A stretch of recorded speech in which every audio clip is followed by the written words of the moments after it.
ነብዩ አለይሂ ሰላቱ ወሰላም ሰሃቦችን ቁርአን ጋር እንዲጣመሩ ነበር ጥረታቸው።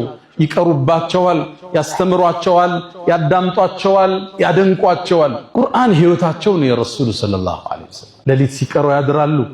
በአንድ አንቀጽ ሙሉ ሌሊት በሶላት ላይ ይቀሩታል። ኢን ቱዐዚብሁም ፈኢነሁም ዒባዱክ ወኢን ተግፊር ለሁም ፈኢነከ አንተል ዐዚዙል ሐኪም።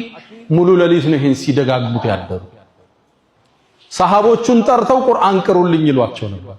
አብዱላህ ብን መስዑድ ባስተላለፈው ዘገባ ነብዩ አለይሂ ሰላቱ ወሰላም ጠሩኝና ቁርአንን ቅራብኝ አሉ። ያ አላህ መልእክተኛ በእርሶ ላይ ወርዶ እርሶ ላይ ቀራለሁ እንዴ አልኳቸው። አዎን ከሌላው ስሰማው እኔ ደስ ይለኛል አለ። ይሄ ትልቅ ትምህርት ነው ለኛ። እኛ ከሌላው ንግግርን አንፈልግም። ሁሌኛ ተናጋሪ፣ እኛ ሁሌ ቀሪ፣ ሁሌኛ ኹጥባ አድራጊ፣ ሁሌኛ አስተማሪ፣ የሌላውን የማዳመጥ እድል የለም። አዎን ከሌላው ስሰማው ደስ ይለኛል አለ። ከዛም ቁርአንን ሱረቱ ኒሳ ከፈትኳል። ብዙ ገጽ ተጓዝ። ከዛ አንድ አንቀጽ ላይ ሲደርስ አስቆሙኝ ይላል።